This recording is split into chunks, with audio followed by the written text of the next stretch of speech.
The dark truth behind Diddy's perfect life. For decades, he was the untouchable king of cool. Sean Diddy Combs, the man who defined 90s hip-hop, built a billion-dollar empire, and threw parties so legendary, they became part of the American dream. He was the maestro of success. But behind the white parties, platinum records, and billion-dollar brands, a very different story was unfolding. A story hidden for years by secrets, settlements, and surveillance. A story that would eventually lead federal agents to the gates of his mansions, not for a party, but for a raid. This is the story of how it all came crashing down. The king of hip-hop. To understand the fall, you have to understand the rise. Sean Combs wasn't just a success story, he was a force of nature. Born in Harlem, he hustled his way from a college internship at Uptown Records to A&R executive, molding the careers of superstars like Mary J. Blige. Born on November 4, 1969 in Harlem, Sean John Combs entered a world that demanded toughness.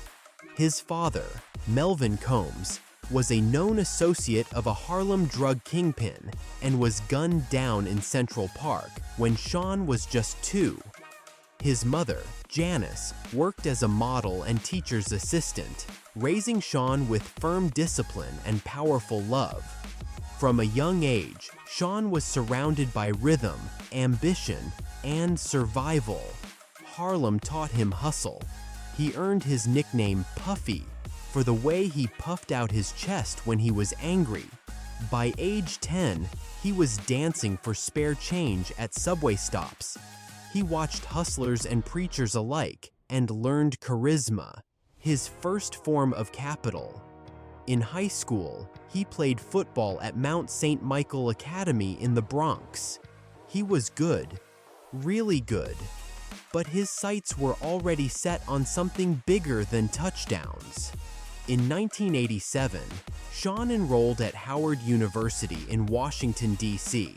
Majoring in business administration, he wasn't just attending classes. He was throwing legendary parties, running campus fashion shows, and building his first real network. He would later say, "Howard taught me how to be a boss." At just 19, Sean interned at Uptown Records in New York under industry icon Andre Harrell. He didn't just fetch coffee, he redefined internships. Puffy was booking venues, producing music videos, scouting talent. He discovered a teenage Mary J. Blige, helping create her hip-hop soul image. But his defining moment was finding a Brooklyn hustler named Christopher Wallace, Biggie Smalls. Sean polished Biggie's raw bars into platinum. He reshaped Uptown's sound, but his ambition was too big to fit someone else's vision. After creative clashes, Harrell fired him. After that dramatic firing in 1993, he didn't just bounce back. He built his own kingdom. He founded Bad Boy Records, and with his flagship artist, the Notorious B.I.G., he didn't just make music, he created a cultural movement that defined the sound of the East Coast. The Notorious B.I.G. Their chemistry was instant. Sean shaped Biggie's image, Coogie sweaters, Versace glasses, and transformed Street Tales into crossover anthems. Juicy, Big Papa, Mo Money Mo Problems. These weren't just hits, they were declarations. Bad Boy grew rapidly, with artists like Faith Evans, Total, 112, Craig Mack, and Mace. Puffy was in every video, flashy suit, champagne in hand. He wasn't just a producer, he was the brand. But with success came whispers. His own debut album, No Way Out, was a smash hit, and his tribute to Biggie, I'll Be Missing You, became an anthem for a generation. But the music, that was just the start. Combs was a branding genius long before personal brand was a buzzword. He launched the Sean John clothing line, took it from urban fashion to a respected global brand, and won the industry's highest honors. He got his hands on a struggling vodka brand, Ciroc, and turned it into a household name. He founded Revolt TV, a media company for a new generation. His net worth skyrocketed, touching an estimated $1 billion at its peak. He was Puffy, Puff Daddy, Diddy, a name that meant power. He wasn't just part of the culture, he was the culture. Former artists began to speak up. The Locks claimed they signed away publishing for cheap. Mace left the industry, citing spiritual awakening and exploitation. Shiny suits came with shady contracts. Critics called Diddy a genius businessman and a ruthless one. Yet the money kept flowing. Bad Boy was a machine. The 90s were marked by a hip-hop civil war. Tupac versus Biggie, Death Row versus Bad Boy, Suge Knight versus Sean Combs. Tupac accused Diddy and Biggie of being involved in a 1994 studio shooting. Diddy denied it, but tensions exploded. Public diss tracks, interviews, insults. At the 1995 Source Awards, Suge took a direct shot. If you don't want your producer dancing all in the videos, come to Death Row. The media, the labels, even the streets bought in. Violence escalated. Tupac was gunned down in September 1996. Diddy didn't pull. Biggie followed in March 1997. Then came the unthinkable. March 9th, 1997. Biggie was shot in LA Puff's best friend, his golden goose, his brother in Beats. Puffy grieved publicly.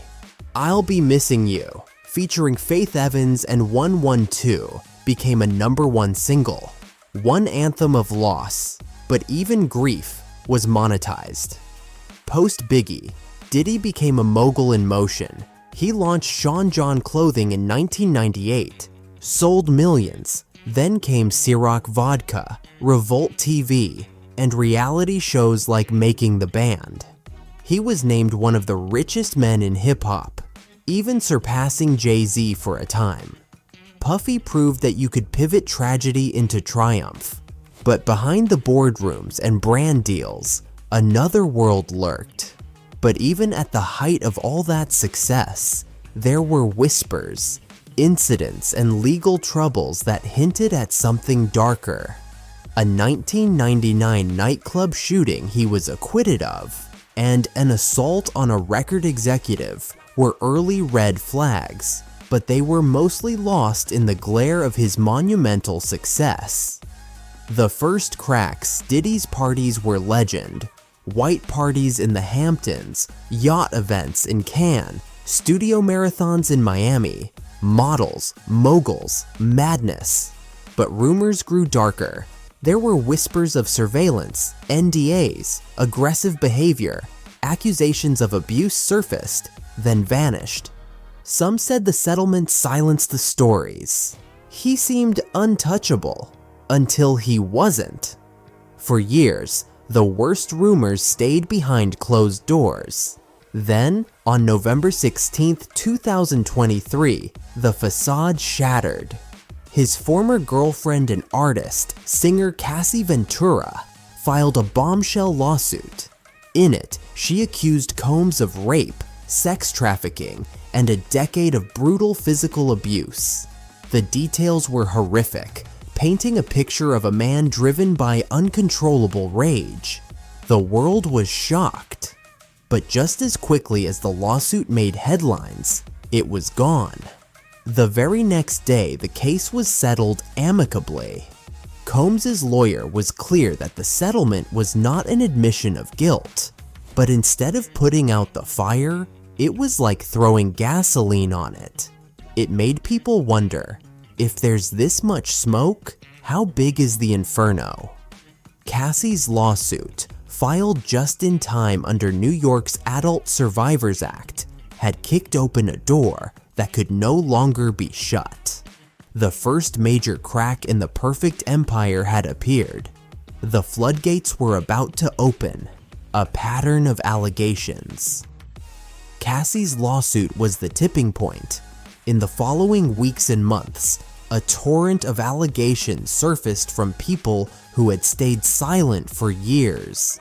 More lawsuits were filed, accusing Combs of sexual assault, drugging, and abuse, with some claims going all the way back to the early 1990s. The accusers were both women and men.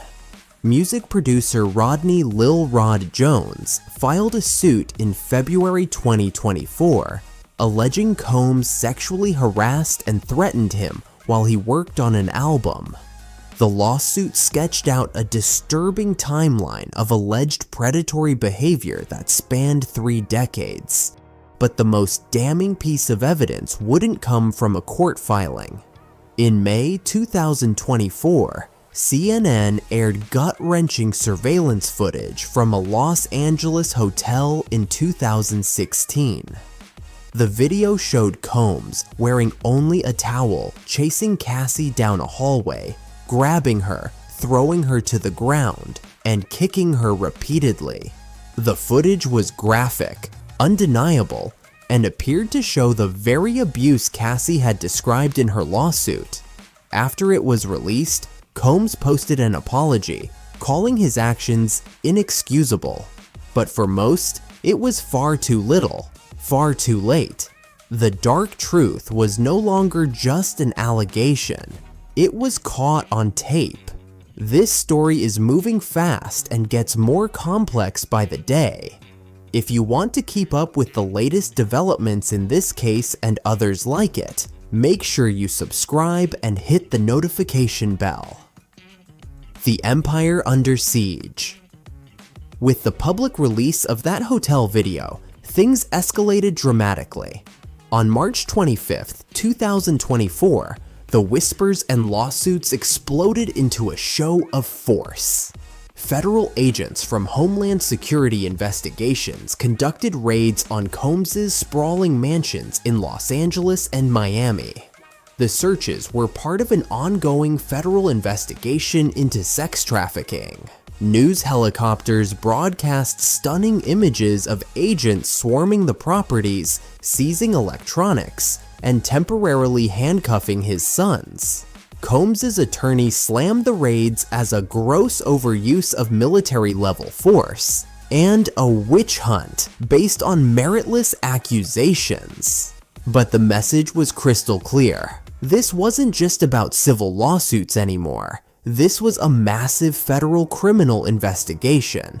Investigators seized 96 electronic devices, a clear signal of just how deep their inquiry was going.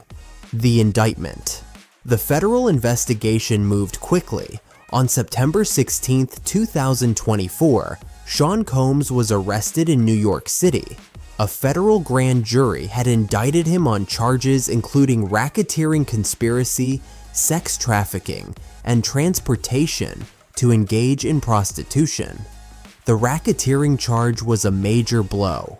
It meant prosecutors believed Combs' empire wasn't just a business that happened to have a criminal at the top, but that the enterprise itself was allegedly used to commit and cover up crimes. They alleged he used power, violence, and fear to run a criminal enterprise that facilitated horrific sex crimes. Prosecutors claimed he used his wealth and employees to force women into sexual acts, sometimes called freak-offs, and then used recordings of the events as blackmail. The man who built an empire on the motto, "Can't stop, won't stop," had finally been stopped. He pleaded not guilty to all charges. The trial of a generation. The trial kicked off on May 12, 2025, in a Manhattan federal court and instantly became one of the most watched celebrity cases in years. Sean Combs walked into federal court flanked by a team of high-powered attorneys. The prosecution laid out 20 years of alleged criminal activity. They claimed Diddy ran an empire built on coercion and fear. Testimonies included Cassie Ventura, former assistants, business partners, security guards. Over 6 weeks, prosecutors brought 34 witnesses to the stand, including Cassie Ventura herself. During her testimony, it was revealed she had received a $20 million settlement. The testimony from witness after witness was graphic and disturbing, detailing an alleged pattern of abuse, control, and violence. The prosecution painted a picture of an empire where Combs was king and everyone was there to serve him. The defense shot back, arguing that while Combs may be an imperfect person, he wasn't a criminal.